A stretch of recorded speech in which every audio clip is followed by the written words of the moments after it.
E aí, Renato, boa tarde, deputado, como o senhor está? Imagino que deve estar indo uma correria realmente insana, já que o estado do Paraná passa por um momento delicadíssimo no setor da educação, né? Salve, salve, Helder, salve, salve, Calejão, firmeza, uma boa tarde para nós. Pô, mano, tá cabulosa a situação aqui. Passaram aí, hoje é terça-feira, né, mano? Isso. Então, em 2 dias, mano, os caras passaram o rolo compressor aqui, fizeram um pedido de regime de urgência, vindo do legislativo, do executivo na segunda, já ser passado, né, por, por todas as comissões, assim, passou, não passou, na verdade, passou voando por elas, algumas não teve nenhum parecer e tal, já foi para votação de primeiro turno, para constitucionalidade, os professores, de modo geral, ocuparam o espaço, eles fecharam as portas na cara dos professores, para que os professores não entrassem na galeria, não participassem, não assistissem, né? Ficaram com vergonha, né? E ainda determinaram que a sessão seria online, já ontem. E passou rapidamente, né? Com 39 votos a favor, 12 contra, se não me engano. E hoje, mesma coisa, mano. Já iniciou a sessão online e os caras, em questão de 2, 3 minutos, aprovaram o desmonte, a privatização, a terceirização da gestão das escolas, mais propriamente dito, que para mim é uma das manifestações, obviamente, né, da terceirização, né? Você vai, Eldo? Não, pode ir, mano. Pode ir. Mano, prazer falar contigo, Renato. Sempre uma honra, meu irmão. Renato,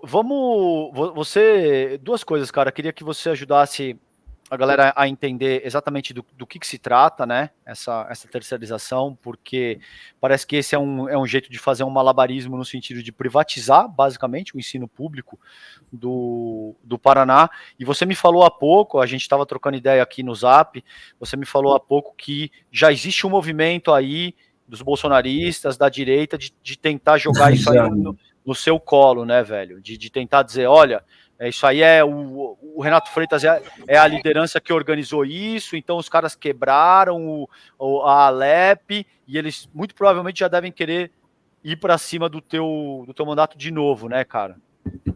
Mano, fui atacado hoje no almoço por conta dessa acusação absurda de que eu estava incentivando, instigando os professores, estudantes e trabalhadores da educação a ocuparem a Assembleia Legislativa do Paraná. Olha, a categoria dos professores, que tem o quarto maior sindicato do Brasil, absolutamente organizado e com seus quadros, né, como referência de organização, e eles têm coragem de falar que sou eu que estava fazendo isso porque 2 ou 3 vidros foram quebrados na hora em que os manifestantes entraram, sendo que a única pessoa que ficou ferida de fato pelas vidraças quebradas ali foi uma manifestante. Então isso é um absurdo, mas já está circulando por fora, na sociedade curitibana, sobretudo aí no Graciosa Country Club, mas também é um tabuleiro que está sendo armado aqui dentro da Assembleia para novamente vir querer pedir minha cassação, só que a gente já está se antecipando.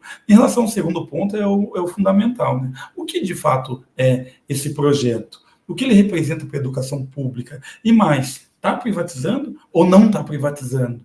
Porque hoje em dia, nesse festival, né, de versões e de posts e de narrativas, como se diz hoje, a verdade fica um pouco obliterada, fica um pouco, né, escondida aí por trás dessas nuvens de informação. O fato é, vai iniciar 200 escolas, segundo o artigo 3º do projeto, podendo ser todas as escolas. Então, vai iniciar por 200 e ele não pegou qualquer 200 não, César.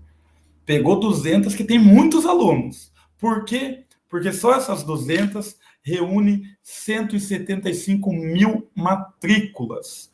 E o que ocorrerá, segundo o projeto?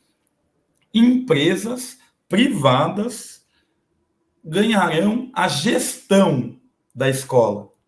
Então, eles vão gerir a escola. Gerir de que forma? Determinar onde vai comprar. Hoje, a gente tem eu acho que é 17, 15 mil, 20 mil pequenos agricultores que ganharam a licitação e que oferecem, né, a sua comida orgânica, provindo da agricultura familiar, para a escola, para a merenda. Eles vão poder colocar, por exemplo, Risotolândia, essas empresas de donos que são amigos do governador. Mas mais que isso, eles vão ganhar de 800 a 900 reais por mês, por aluno. Então, 175 mil matrículas, na verdade, representa 140 milhões e 500 mil reais por mês. As duas escolas que eles já operam dessa forma aqui no Paraná têm uma taxa de lucro declarada de 7% em relação a esses valores e taxa de administração de 5%, o que também é taxa de lucro na maioria das vezes. Então já tem 12% de lucro declarado, além de todos os esquemas que eles vão poder fazer para ganhar esse dinheiro. E o pior, retira, além de ganhar dinheiro e enriquecer, retira a autonomia do professor. Não vai ter mais eleição para diretor, os professores não serão concursados e haverá câmeras de reconhecimento facial, como já há, infelizmente, nas salas de aula. E são câmeras de reconhecimento facial que o professor chega ali, dá sua presença e eles conferem o tempo de aula do professor, mas também tem microfones nas salas de aula do Paraná já hoje. Tudo aquilo que a gente quer para a Polícia Militar, nós temos aqui para os professores. Então, eles controlam o que o professor está ou não dando em sala de aula. E mais, mano, por absurdo, eles têm uma câmera de reconhecimento facial que fica virada para os estudantes. E eles conseguem, a partir desse software, saber a reação, se os estudantes estão ou não, em tese, gostando da aula pelas suas expressões. Então, há um controle absoluto da sala de aula, e é claro que as pessoas que forem declaradas, os professores subversivos, serão mandados embora, e vai chover de apadrinhamento, nepotismo, e ainda vão finalizar, que é o que me dói particularmente, porque eu fui aluno do ensino noturno no meu ensino médio, e também fui aluno de supletivo de jovens e adultos, tá ligado? E as duas coisas serão abolidas aqui da educação paranaense. Eles, aos poucos, estão extinguindo já o ensino noturno e estão acabando com os programas de ensino supletivo para jovens e adultos. É isso que determina esse projeto que está chegando aqui, infelizmente acabou de ser aprovado, né? Ou seja, né, entrega a educação do Paraná para os ricaços, sem que eles tenham que colocar nenhum centavo para construir a estrutura que já foi bancada pelo Estado, e além de tudo você cria um sistema educacional que é a doutrinação que eles tanto acusavam a esquerda de fazer. A doutrinação será feita pela direita dentro da educação do Paraná. E pior, Renato, você, como um parlamentar, sabe muito bem que não vai se restringir ao Paraná. Começa no Paraná como exemplo para outros estados. Eu estou errado? O próprio secretário da Educação, Renato Feder, que foi quem lucrou milhões aqui com o ensino remoto, contratando uma empresa absolutamente suspeita, chamada Unicesumar, num contrato milionário, em que depois que acabou a Covid, os professores voltaram à sala de aula, os professores foram obrigados a ser monitores de ensino à distância dentro de sala de aula. Um absurdo, apenas para não romper o contrato com a Unicesumar. E esse Renato Feder colheu um monte de informações a partir de um aplicativo que foi lançado à época, e essas informações colhidas nesse aplicativo foram utilizadas na véspera da eleição do Bolsonaro aqui no estado do Paraná, do Ratinho, para que eles pedissem voto. Então vai ser um controle absoluto, vai ser uma escola como partido, né? Sabemos o partido agora do capital, o partido da extrema-direita, o partido que sucateia a educação. Acuse-os do que você mesmo faz. É isso que eles fizeram com a educação pública, e agora o que fazer com o aluno que não querer aprender a fazer bolo de pote, o aluno que quiser estudar e ter voos maiores, perspectivas maiores, e, por exemplo, quiser estudar filosofia, o que faz? Não tem possibilidade, cada vez mais está sendo estreitada todas as matérias, principalmente das humanas. A ordem é formar mão de obra barata, com qualificação técnica mínima para operar uma máquina num chão de fábrica ou um outro serviço que sirva a eles, né? É o Feder, que é o atual secretário de educação aqui do estado de São Paulo. Então, Exato. essa colocação do Helder é muito boa, porque é descaradamente um projeto que deve ser ampliado para outras partes do país. Mano, e como é que tá isso, Renato? Como é que isso, nesse momento, porque isso seria votado hoje ainda, na CCJ, se eu não me engano, certo? Como é que tá? Isso foi votado, não foi votado, passou no plenário virtual, era isso que você está dizendo, né? Dá uma Nossa, contextualizada para a gente de como mano, é que tá nesse momento. chegou ontem o projeto, teve uma enorme mobilização dos professores, a Assembleia foi fechada para que professores, estudantes e trabalhadores não entrassem. É claro que isso não deu certo, eles, na verdade, provocaram uma situação de conflito, mas não houve conflito. O que houve foi que um sem número, uma multidão de pessoas não poderiam, obviamente, ser contidas por um vidro dessa finurinha e 2 portas e 8, 10 seguranças, né? Então, é claro que os professores, os estudantes, os trabalhadores entraram, e outra, é direito. Está escrito no nosso regimento aqui da Assembleia, todas as sessões serão públicas, com exceção daquelas determinadas em contrário por juízo, por decisão judicial, que não era o caso. Então, a Assembleia estava tolhendo, estava impedindo as pessoas, os professores, de exercerem o direito de assistir. E, é claro, os professores entraram. Na hora que os professores entraram, eles já ficaram com medo, tem medo do povo, e determinaram que fosse convertida a sessão em sessão remota, e saíram todos para os seus gabinetes. Fizeram a sessão remota e aprovaram o primeiro turno, que, em tese, segundo o regimento da Casa, é para analisar a constitucionalidade. Mas é claro que analisa a política também. Isso ontem. Hoje veio cedo, passou pela CCJ, que era a última comissão que precisava passar, e agora às 12h30 já entrou para votação, e teve uma votação relâmpago e devastadora, né, majoritária, contra a educação, a favor desse projeto que terceiriza professores, que lucra com estudantes e que gerencia a partir de uma empresa privada, com a lógica do capital, a educação pública, ou seja, privatização, né?